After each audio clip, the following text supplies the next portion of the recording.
ہم ناراض نہیں ہوتے جب کوئی ہمیں درست کرتا ہے، کیونکہ یہی طریقہ ہے جس سے ہم ترقی کریں گے، یہی طریقہ ہے جس سے ہم ایک امت بن کر اکٹھے ہوں گے، یہی طریقہ ہے جس سے ہم ایک دوسرے کا خیال رکھیں گے، یہی طریقہ ہے جس سے ہم شیطان سے محفوظ رہیں گے۔ جب شیطان ہمارے پاس آتا ہے تو وہ ہمیں مغرور اور بڑا محسوس کرواتا ہے۔ وہ ہمیں یہ سوچنے پر مجبور کرتا ہے کہ ساری دولت صرف ہمیں ملنی چاہیے اور کسی اور کو نہیں۔ اگر میں آپ سے پوچھوں آپ کیا چاہتے ہیں؟ جن لوگوں کے پاس نوکری نہیں ہے وہ کہیں گے مجھے بس ایسی نوکری چاہیے جو میرے بل ادا کر سکے۔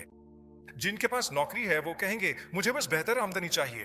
جن کی آمدنی بہتر ہے وہ کہیں گے مجھے بس ایسا کاروبار چاہیے کہ انشاءاللہ میں، آپ جانتے ہیں، 6 ہندسوں تک کما سکوں۔ اور جن کے پاس 6 ہندسوں کی آمدنی ہے وہ کہیں گے ہمیں بس 9 ہندسوں تک ترقی کرنی ہے نا۔ اور جن کے پاس 9 ہندسوں کی آمدنی ہے وہ کیا کرتے ہیں؟ وہ کہیں گے سب کچھ ٹھیک چل رہا ہے لیکن آپ جانتے ہیں حالات ویسے نہیں جیسے ہونے چاہیے، کاش مجھے تھوڑا اور مل جائے۔ یہی وہ حدیث ہے۔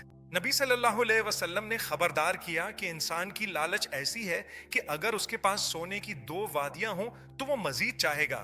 دوسری طرف وہ شخص ہے جس کے پاس کچھ نہیں مگر آپ کو اس کا 1 پیسہ کمانا بھی برا لگتا ہے، حالانکہ آپ خود بہت کما رہے ہیں۔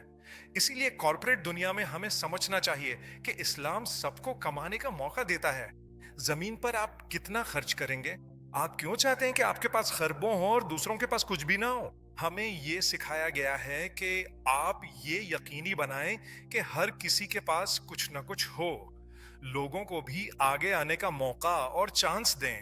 یہی اسلام ہے۔ تو دل کہاں ہے؟ آپ کو اپنے دل میں جھانکنا چاہیے اور خود سے پوچھنا چاہیے، کیا میں دوسروں کا خیال رکھنے والا انسان ہوں؟